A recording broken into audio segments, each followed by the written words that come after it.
Adonai said to Moshe, "Take 2 trumpets, make them of hammered silver. Use them for summoning the community and for sounding the call to break camp and move on. When they are sounded, the entire community is to assemble before you at the entrance to the tent of meeting. If only one is sounded, then just the leaders and the heads of the clans of Israel are to assemble before you. When you sound an alarm, the camps to the east will commence traveling. When you sound a second alarm, the camps to the south will set out. They will sound alarms to announce when to travel. However, when the community is to be assembled, you are to sound, but don't sound an alarm. It will be the sons of Aaron, the Kohanim, who are to sound the trumpets. This will be a permanent regulation for you through all your generations. When you go to war in your land against an adversary who is oppressing you, you are to sound the alarm with the trumpets. Then you are to be remembered before Adonai your God, and you will be saved from your enemies.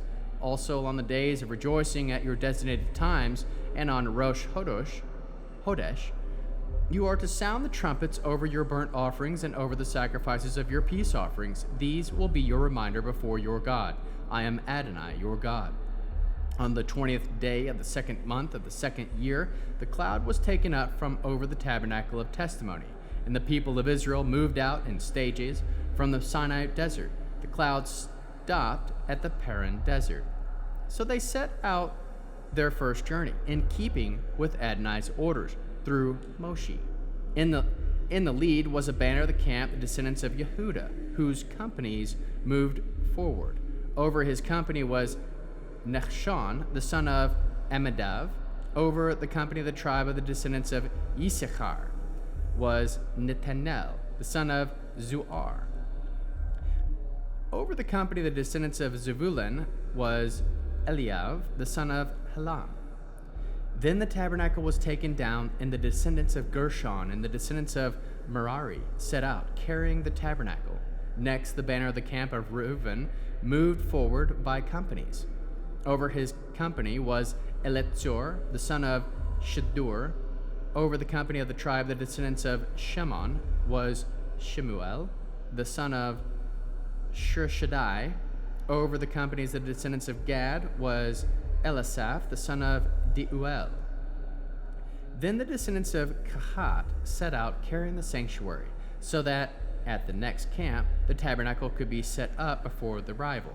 The banner of the camp of the descendants of Ephraim moved forward by companies. Over his company was Elishama, the son of Amihud. Over the company of the tribe of the descendants of Manasseh was Gamliel, the son of Paduatsor. Over the company of the descendants of Benjamin was Evedan, the son of Gedoni. The banner of the camp, the descendants of Dan, forming the rear guard for the camps, moved forward by companies. Over his company was Echezar, the son of Ammishaddai. Over the company of the tribe of the descendants of Asher was Pegiel, the son of Achron. Over the company of the descendants of Naphtali was Achara, the son of Anan. This is how the people of Israel traveled by companies. Thus they moved forward. Moshe said to Havab, the son of Reuel, the Midiani, Moshe's father-in-law, we are traveling to the place about which Adonai said, I will give it to you. Come with us, and we will treat you well, because Adonai has promised good things to Israel. But he replied, I will not go. I would rather go back to my own country and my own kinsmen. Moshe continued, please don't leave us, because you know that we have to camp in the desert, and you can serve as our eyes. If you go with us, then wherever good Adonai does for us, we will do the same for you. So they set out from Adonai's mountain and traveled for 3 days. Ahead of them, on this 3-day journey, went the ark of Adonai's covenant, searching for a new place to stop. The cloud of Adonai was over them during the day that they set out the camp. When the ark moved forward, Moshe said, Arise, Adonai, may your enemies be scattered. Let those who hate you flee before you. When it stopped, he said, Return, Adonai of the many, many thousands of Israel.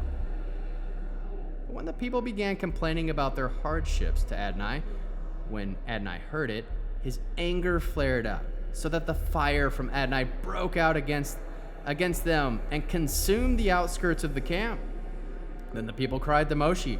Moshe prayed to Adonai, and the fire abated. That place was called Tavarah, burning, because Adonai's fire broke out against them. Next, the mixed crowd that was with them grew greedy for an easier life, while the people of Israel, for their part, also renewed their weeping and said, "If only we had meat to eat! We remember the fish we used to eat in Egypt. It cost us nothing. And the cucumbers, the melons, the leeks, the onions, the garlic. But now we are withering away. We have nothing to look at but this manna." The manna, by the way, was like coriander seed and white like gum raisin. The people would go around gathering it, would grind it up in the mills, or pound it to paste in mortar and pestle. Then they would cook it in pots and make it into loaves that taste like cakes baked with olive oil. When the dew settled in the camp during the night, the manna came up with it. Moshe heard the people crying, family after family, each person at the entrance of his tent. Anger of Adonai flared up violently, and Moshe too was displeased. Moshe asked Adonai, "Why are you treating your servant so badly? Why haven't I found favor in your sight, so that you put the burden of this entire people on me? Did I conceive this people? Was I their father, so that you tell me, carry them in your arms like a nurse carrying a baby to a land you swore to their ancestors, where I'm going to get meat to eat for this entire people, because they keep bothering me with their crying and saying, 'Give us meat to eat.' I can't carry this entire people by myself alone. It's too much for me. If you're going to treat me this way, then just kill me outright. Please, if you have any mercy on me, don't let me go on being this miserable." Adonai said to Moshe, "Bring me 70 of the leaders of Israel, people you recognize as leaders of the people and officers of theirs. Bring them to the tent of meeting, have them stand there with you. I will come down and speak with you there. I will take some of the spirit which rests on you and put it on them. They will carry the burden of the people along with you, so that you won't carry it by yourself. Tell the people, consecrate yourself for tomorrow. You will eat meat, because your cry in the ears of Adonai, if only we had meat to eat. We had the good life in Egypt. All right, Adonai is going to give you meat, and you will eat it. You won't just eat 1 day or 2 days or 5 or 10 or 20, but a whole month, until it comes out of your nose and you hate it, because you have rejected Adonai, who is here with you, and distressed him with your crying and asking, 'Why did we leave Egypt?' Moshe said, 'Here I am with 600,000 men on foot, and yet you say, I will give them meat to eat for a month? If whole flocks of herds were slaughtered for them, would it be enough? If all the fish in the sea were collected with them, would that be enough?' Adonai answered Moshe, 'Has Adonai's arm grown short? Now you will see whether that it will happen or not.' Moshe went out and told the people what Adonai had said, and he collected 70 of the leaders of the people and placed them all around the tent. Adonai came down in the clouds, spoke to them, told some of them the spirit that was on him will be put on the 70 elders. Then the spirit came to rest on them. They prophesied, not afterwards, but not afterwards. There were 2 men who stayed in the camp, one named Eldad and the other Medad, and the spirit came to rest on them. They were among those who listed to go out of the tent, but they hadn't done so. They prophesied in the camp. A young man ran and told Moshe, 'Eldad and Medad are prophesying in the camp.' Yehoshua, the son of Nun, who from his youth had been Moshe's assistant, answered, 'My lord, Moshe, stop them.' But Moshe replied, 'Are you so zealous to protect me? I wish all of Adonai's people were prophets. I wish Adonai would put his spirit on all of them.' Moshe and the leaders of Israel went back into the camp, and Adonai sent out a wind which brought quails from across the sea and let them fall near the camp. about a day's trip away on each side of the camp and all around, covering the ground to a depth of 3 feet. The people stayed up all that day, all night, and the next day gathering the quails. The person gathering the least collected 10 heaps, and they spread them out for themselves all around the camp. But while the meat was still in their mouth, before they had chewed it up, the anger of Adonai flared up against the people, and Adonai struck the people with terrible plague. Therefore that place was named Kivrot Ha-Tava, graves of greed, because they buried the people who were so greedy. From Kivrot Ha-Tavaha, the people traveled to Hatzerot, and they stayed at Hatzerot. Miriam and Aaron began criticizing Moshe on account of the Ethiopian woman who he had married, for he had in fact married an Ethiopian woman. They said, "Is it true that Adonai spoke only with Moshe? Hasn't he spoken with us too?" And I heard them. Now this man Moshe was very humble, more so than anyone on earth. Suddenly Adonai told Moshe, Aaron, and Miriam, "Come out, you three, to the tent of meeting." The three of them went out. Adonai came to them in a column of cloud and stood at the entrance of the tent. He summoned Aaron and Miriam, and they both came forward. He said, "Listen to what I say. When there is a prophet among you, I, Adonai, make myself known to him in a vision. I speak with him in a dream.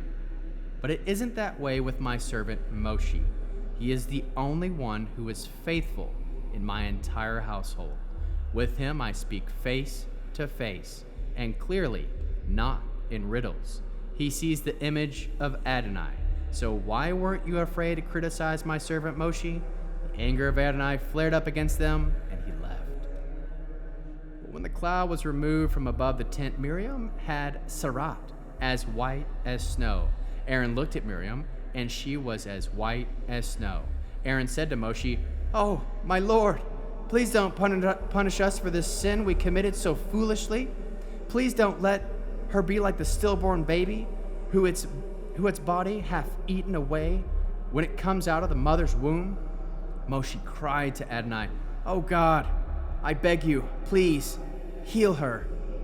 Adonai answered Moshe, "If her father had merely spit in her face, wouldn't she hide herself in shame for 7 days? So let her be shut out of the camp for 7 days. After that, she can be brought back." Miriam was shut out of the camp for 7 days, and the people did not travel until she was brought back in. Afterwards, the people went out from Hatzerot and camped in the Paran desert.